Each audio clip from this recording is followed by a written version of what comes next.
Okay. The views expressed on this program are not those of IntellectualRadio.com, its subsidiaries, or sponsors.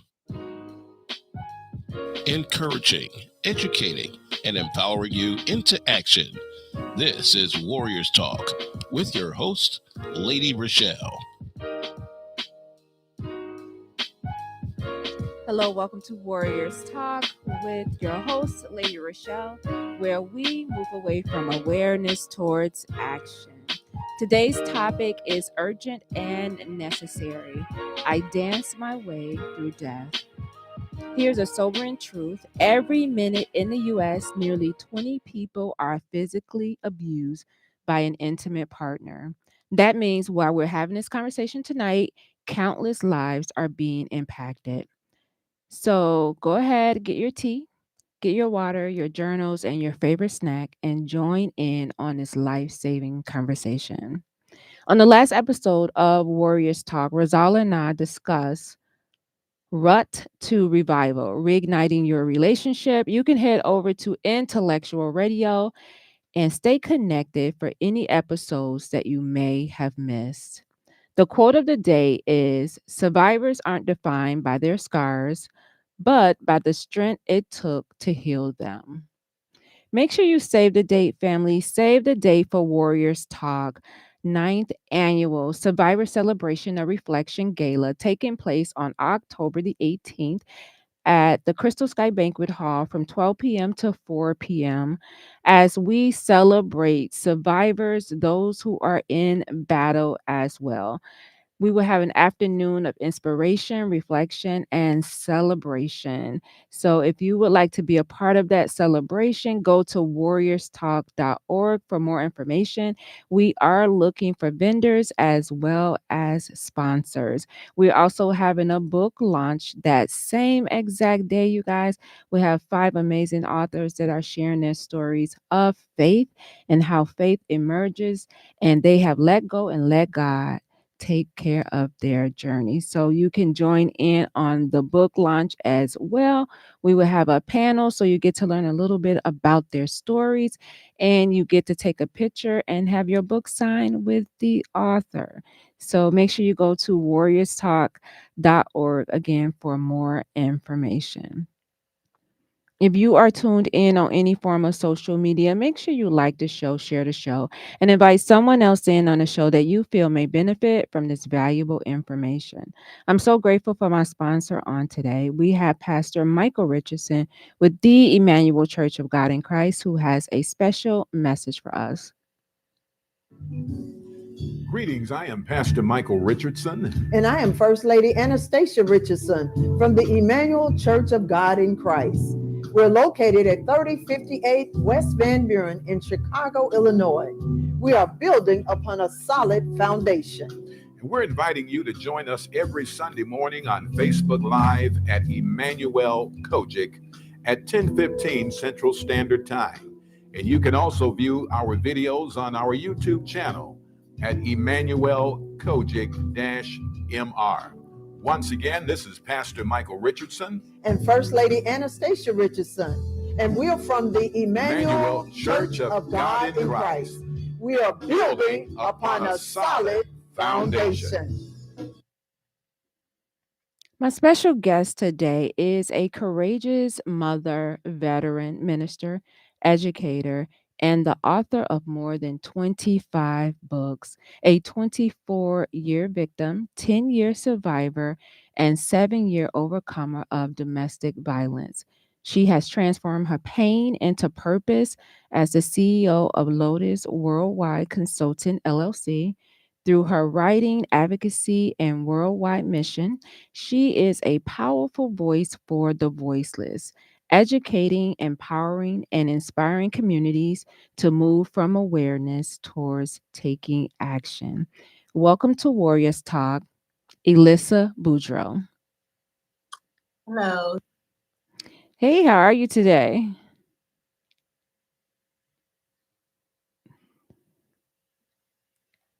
And I cannot hear you for some reason. You went silent on me.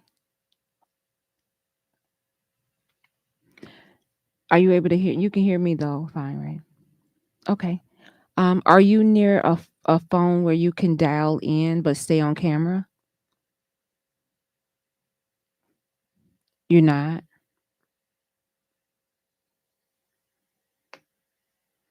Okay, she's not. I'm not sure what happened. So if I take her out for a second, I'm going to drop you and I'm going to bring you right back up just to see if that will solve the technical difficulty. Give me 1 second. Just bear with us. If you are tuning in, we're talking about the topic, I Dance My Way Through Death. And we have the very author here on the show that will be sharing her journey. All right, what about now? Nope. All right. Um, if I were to, oh, Lisa said I could hear you both. You could hear us both, Lisa, but for some reason, I'm not able to hear her. She's able to hear me, but I cannot hear her. But thank you for letting me know that I appreciate it. That's weird.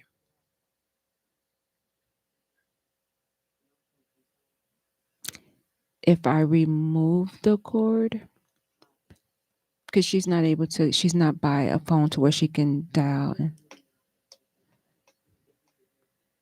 Are you able to hear me now? So it's not that.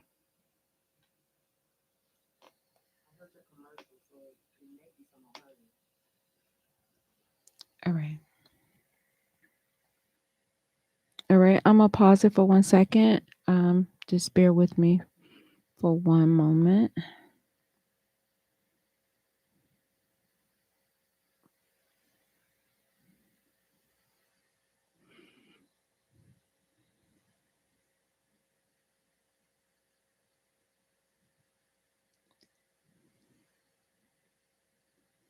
I'm just gonna put up my new book that's out, which is a journal that you can get on Amazon, where I try to work through this issue really quickly.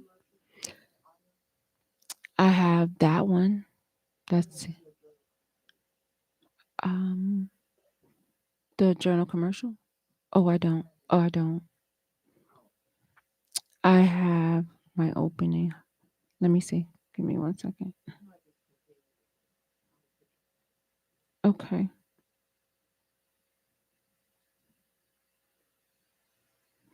All right. Let me see if this will work. Elissa, can you hear me now? What about now? She could hear me. I just cannot hear her. And and the audience can hear her too. Um yes, cuz Lisa said that she could hear. All right. Hold tight.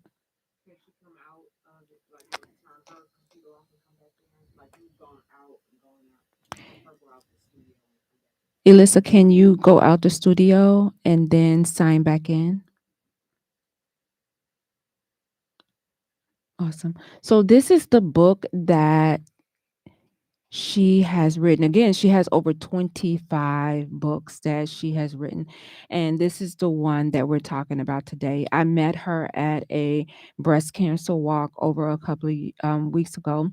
And I saw her and I heard her talking. I was like, wow, she has a powerful story that I would like for her to share on Warriors Talk. So this is what we're going to be talking about today. And Lisa said, yes, I can still hear you both perfectly.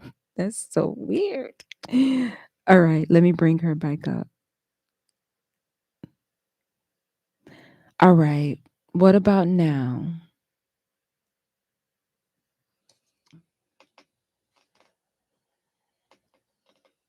Okay, now. Nope. Either way, with or without. Okay, hold on. Give me 1 second, Elissa. Um, what you can do is, since let me see, since Lisa said that she is able to hear you, I cannot. But I'm going to do this. Um, I'm going to go ahead and start because since the audience can hear you, it doesn't make sense to stop. Your audience can, so YouTube cannot. Oh, okay. So Facebook can hear her. Hmm. Alyssa. Lisa, do me a favor. Give me some feedback if you are able to hear. So, Alyssa, while I work this out, my first question to you is, can you take us back to the beginning and share what life looked like growing up and how those early experiences have shaped your path?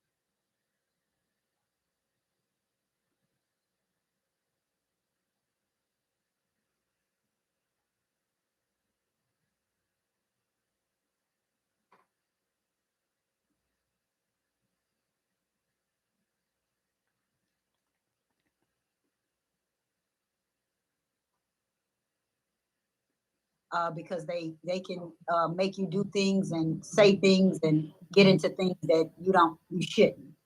Um, After that, my mom and dad split up, and it was just a lot of hurt.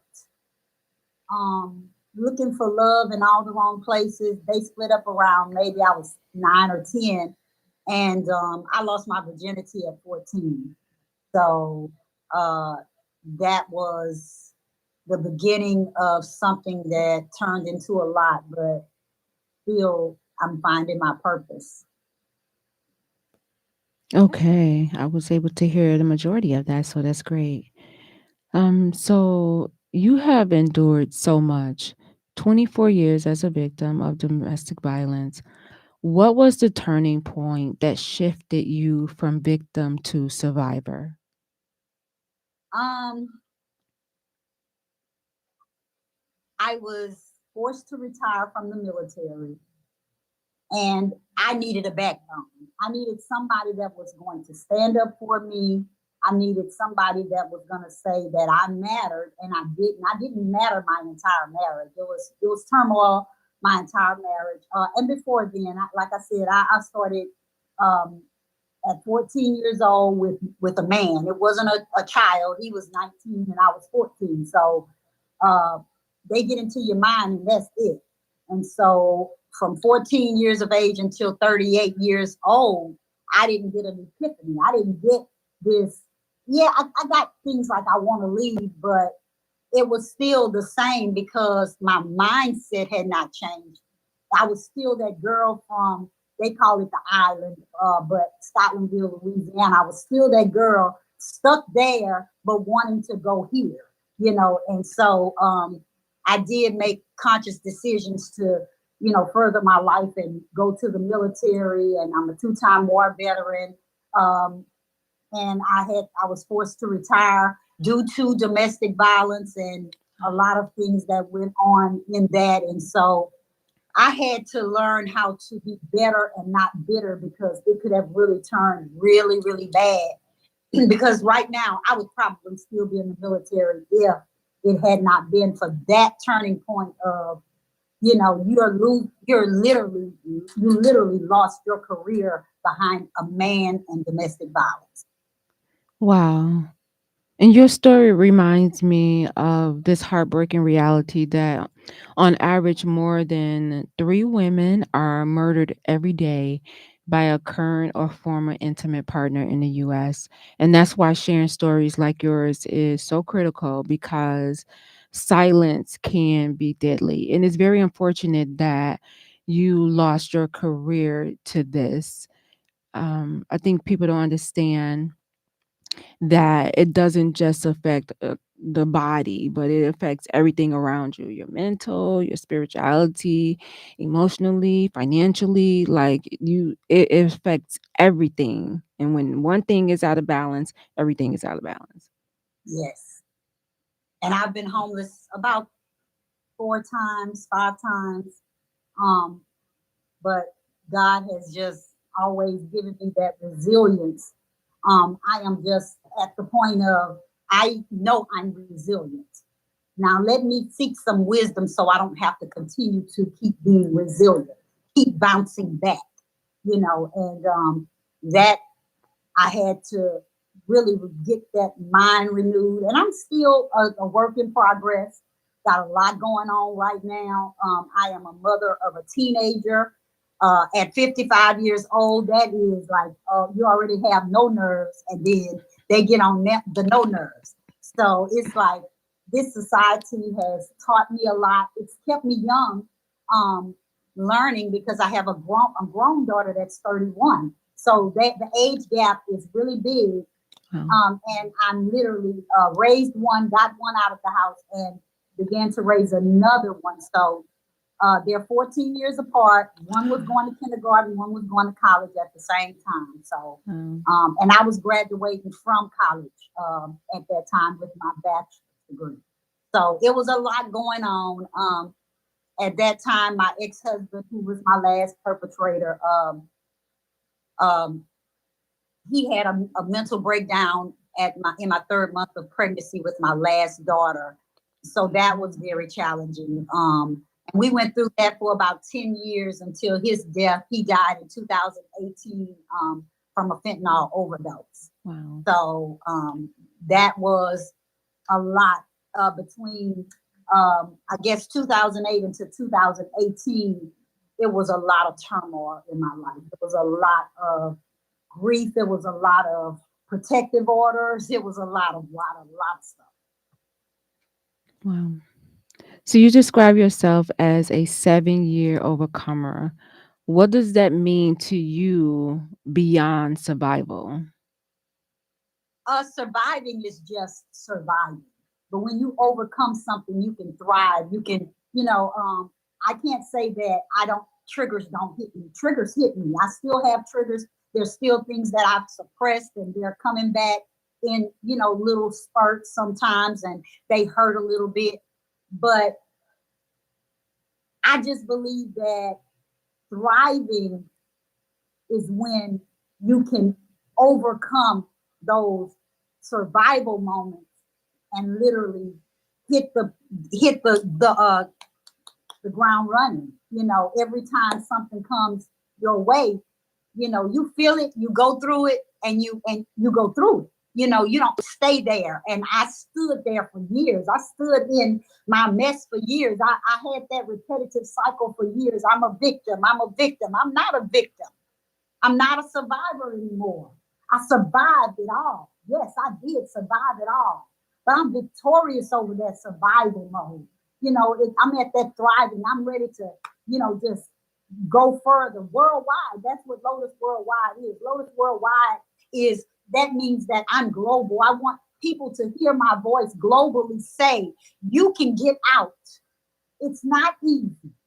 And it takes sacrifice. It takes hard work. It takes dedication. It takes perseverance. It takes hurt. It takes disappointment. It takes disrespect. It takes betrayal. It takes all of that mixed into one. Like they say, all things work together. They all work together to push you, to make you go further, to keep you from falling, to keep you from looking back, to keep you from giving up. That's what I do. And that's what I do to every person that comes in front of me. I give them life. I give them motivation. I give them inspiration. Because somebody didn't do it for me.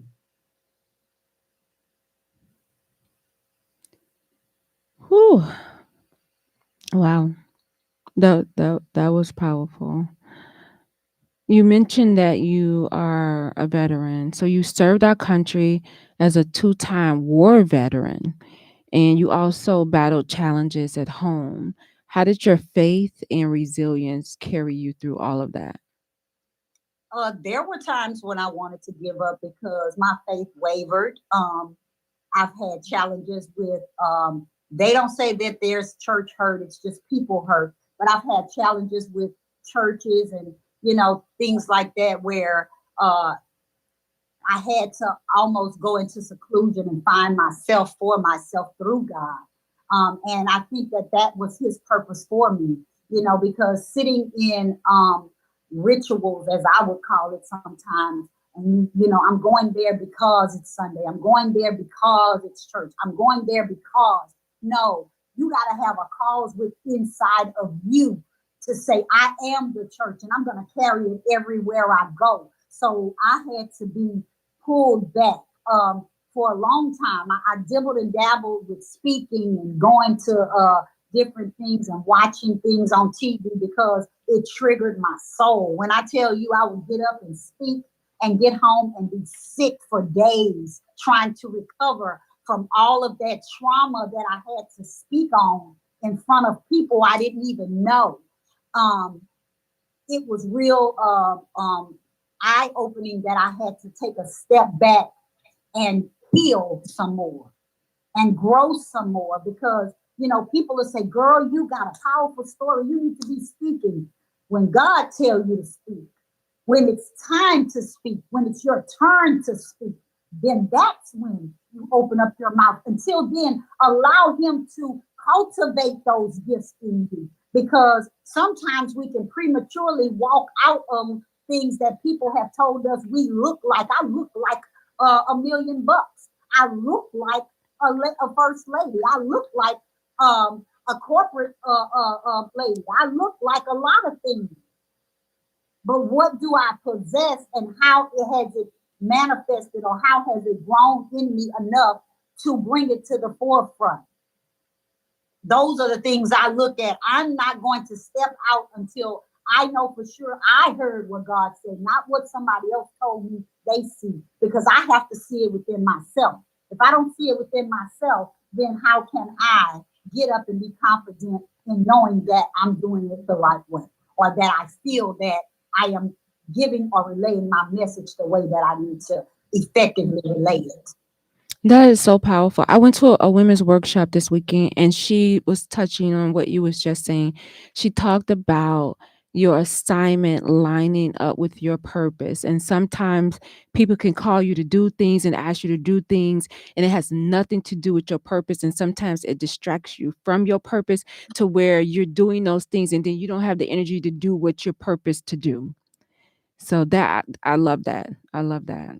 Yeah, I've learned that it has to not only be your turn, but it has to be your time. It not only has to be your time, but it has to be your turn. They work Mm. hand in hand because timing is everything, but being in the right place at the right time, in the right position, knowing what you're supposed to know, saying what you're supposed to say, line by line, precept by precept. If you can't effectively give out your communicate effectively and give out or relay your message effectively, nobody's going to understand it. It's almost like babbling.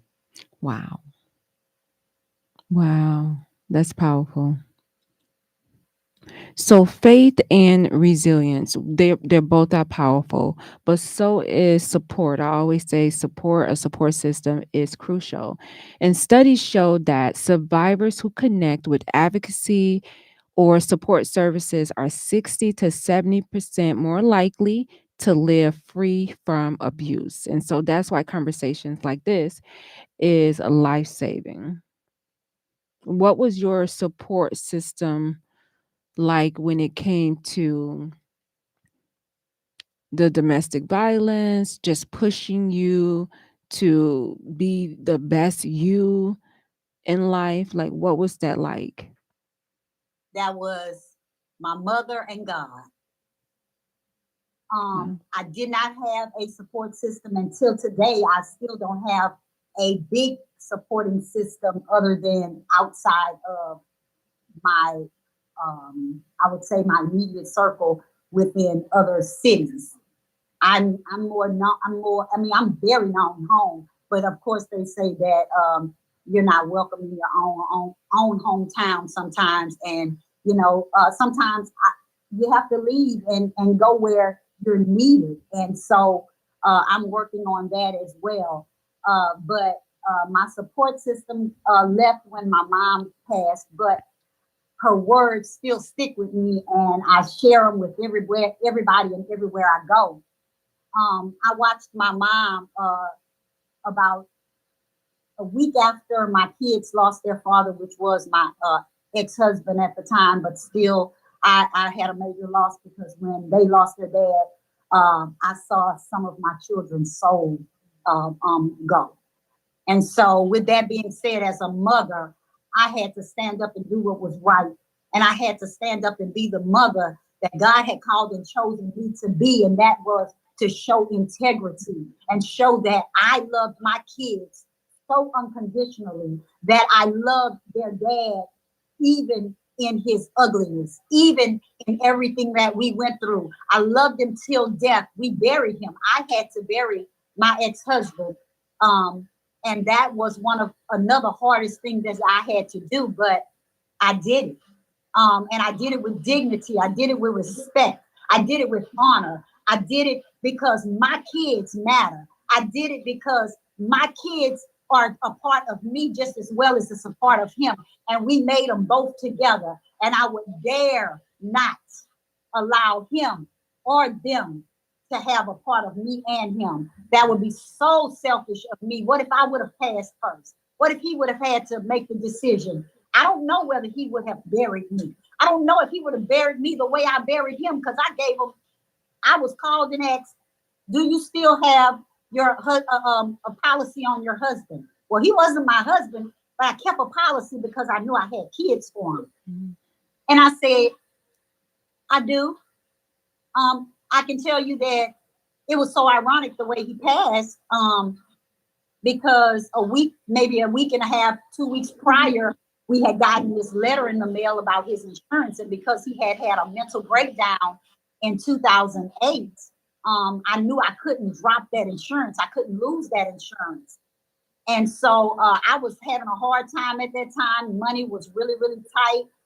We had kind of consolidated to one home, me and my daughter, just to eat and everything else. And so walk in her house and I'm like, why didn't you open this? This is from Primerica. And she was like, I never opened them. Well, I opened it and it said, you have until Friday, March the 29th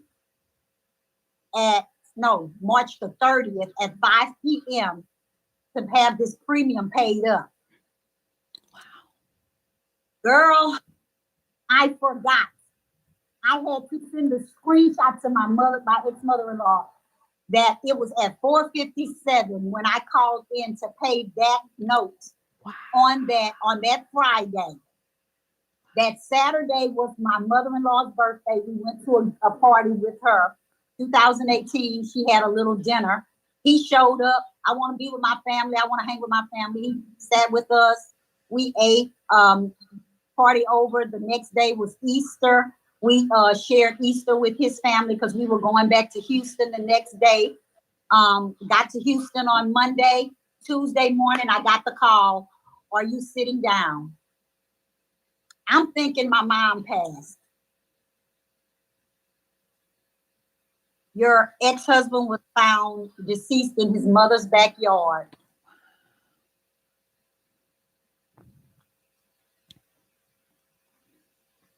I looked at my kids and I melted.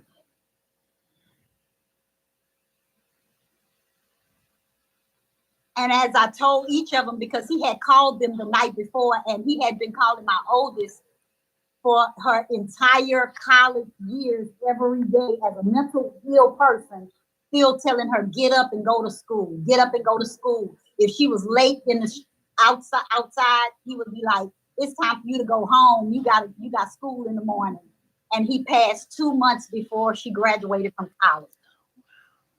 My youngest was 9 years old.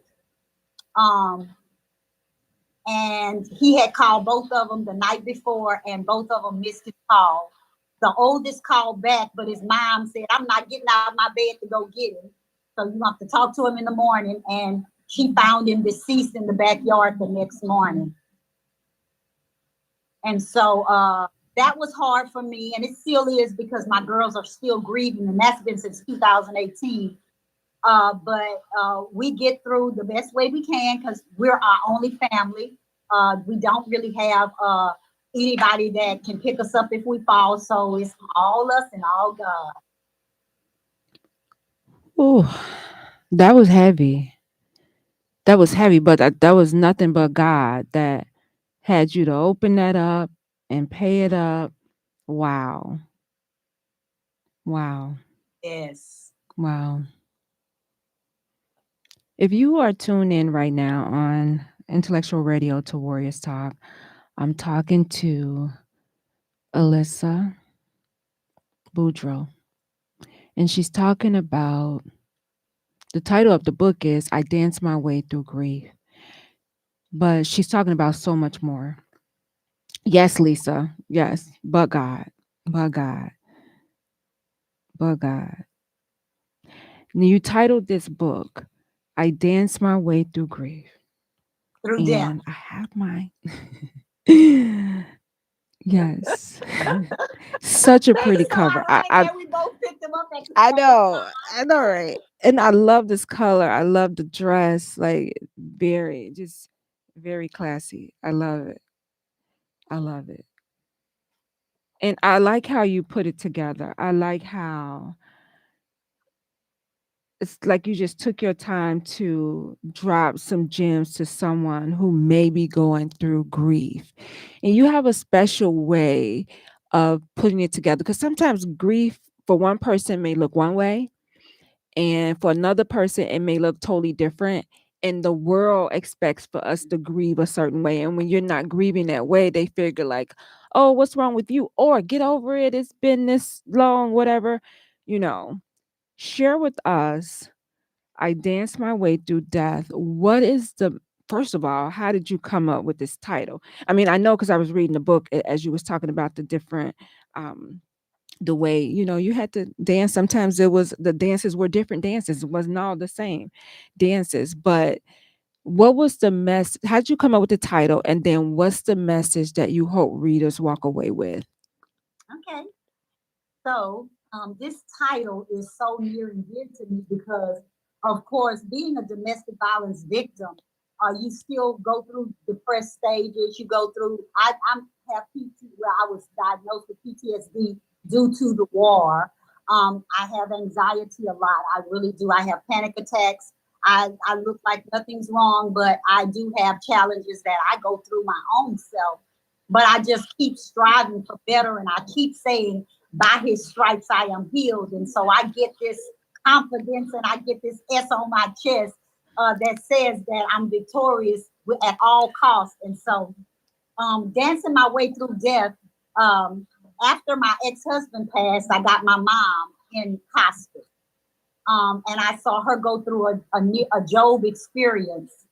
And in her last days, we really bonded, and she called me into her room to pray with me because she said that she knew I would need her prayers to get through everything that I had already endured, and to have to watch her pass. And the way my mom passed, my mom had blisters all over her body that were about an inch to an inch and a half high, full of liquids. And when she passed, they had to bust those and wrap her in plastic and put her in her suit to go into the casket. Wow. And so I watched my mom. I took care of my mom her entire sickness until death. And a week before she stopped voice speaking, she brought me in her room and she talked to me, and she told me everything that I needed to survive was on the inside of me.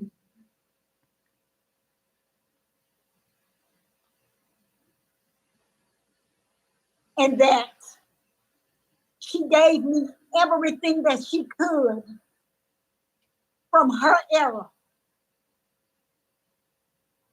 What she failed in, corrected. She wanted the generational cycles to stop. She told me that I had everything I needed on the inside of me.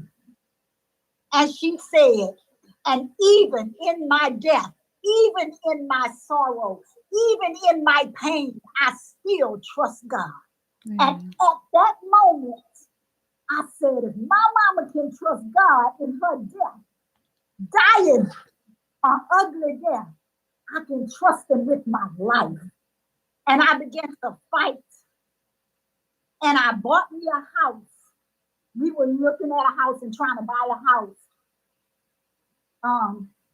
When she passed. And I bought me a house with my VA loan. And that was 2019. My mom passed in July and my house was ready December 23rd. Brand new build. Never thought little girl from Scotlandville could ever be in a house as massive as my home is. And I get sick. Backtrack in 2013, I was a size 22. In 2016, I was a size 16, 18, and I kind of dropped down to a size 12. And I stayed there until everybody was sick and I would feel sick, but I would just kind of push it under the rug.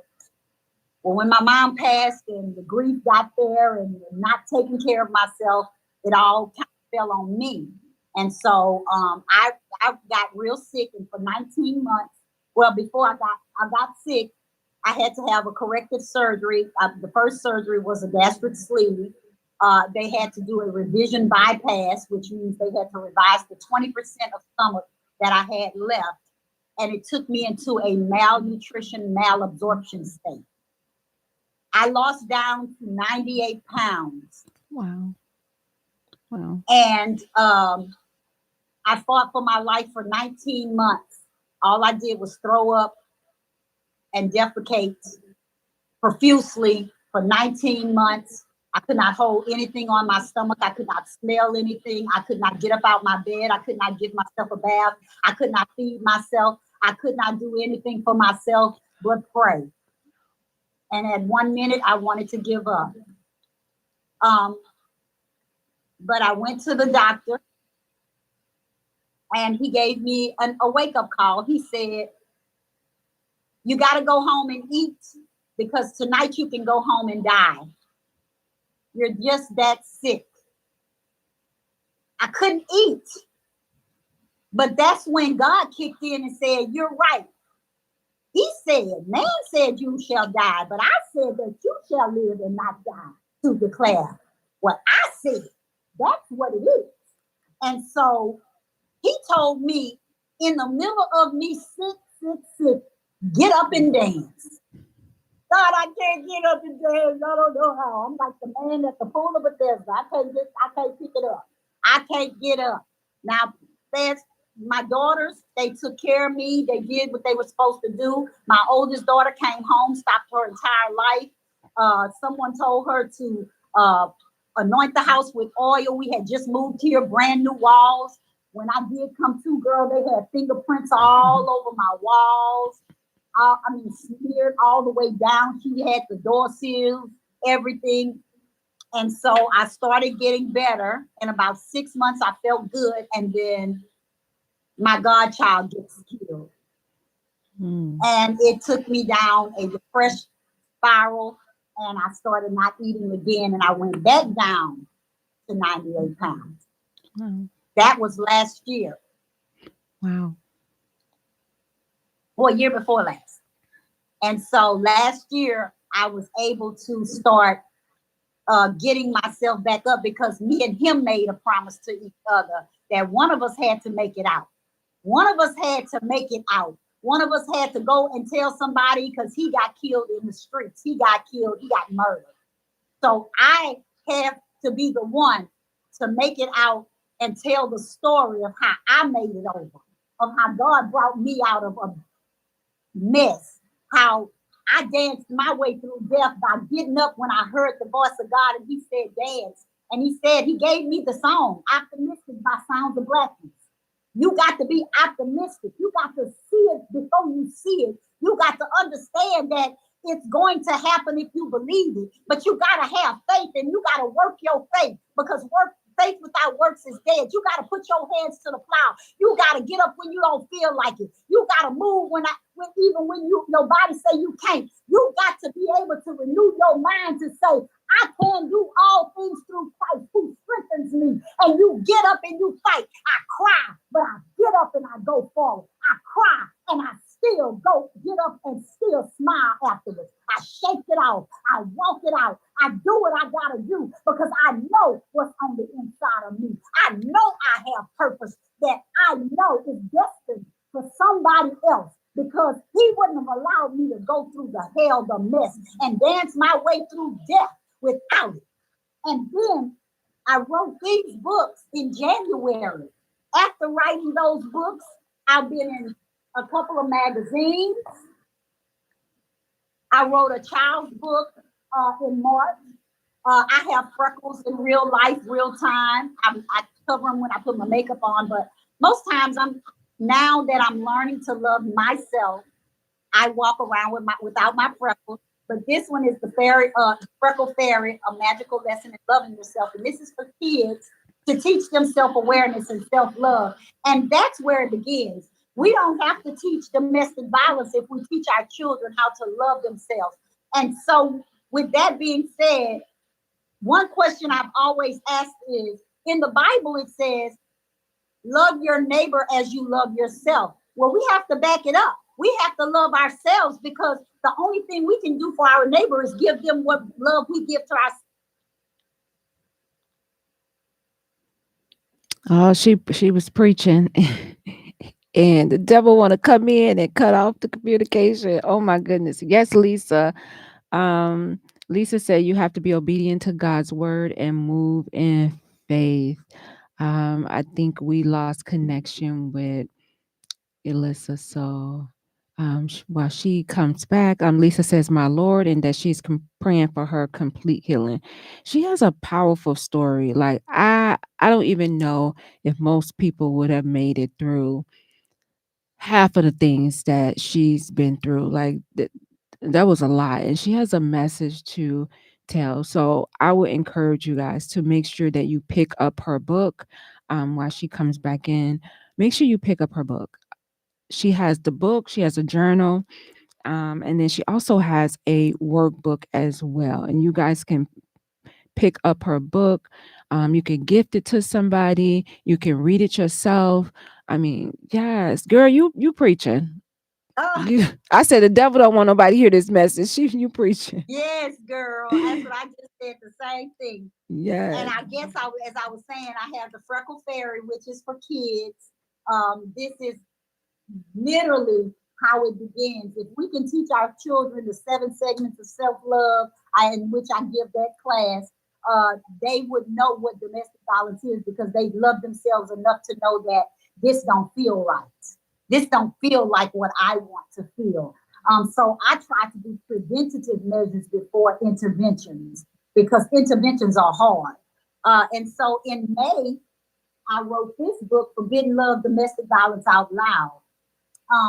This book is literally a book that needs to be in everybody's home, just like the Bible. And I'm not comparing it to the Bible, but what I'm saying is this book, if you know what domestic violence looks like, then you can recognize it. And every home, I mean, just like you said, 1 out of 3 people around the world, they get 22,000 calls in a day, in a minute. We have like 9.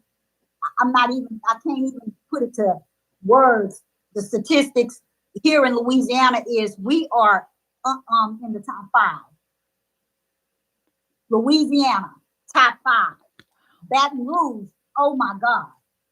I couldn't even, if they were doing it by cities, we probably would be on the top because there is a very bad spirit going around that tells people that you can control people, that you can put fear into people, that you can harm people and it's okay, and it's not okay. It's not okay. And it's not okay for us to say, why did you stay? Or why you keep going back? Our job is to say, what can I do to help you? How may I assist you? Because if you start demanding stuff, they're going to start feeling like you're putting them back in that same position, in that same box. You have to be more open to say, I don't understand, but I'm here to love you through it. Even when the times get hard, even when you don't want it, even when you want to give up, I'm here. I'm going to catch you when you fall, sis. I got your back. I'm going to be your voice for the voiceless. So Forbidden Love is a book that everybody needs in their repertoire. And Forbidden Love Volume 2 is now at the publishing company. And I wrote that book strictly off of the Diddy trial and all of the alleged things that went on with him. So all of that jargon is in that book.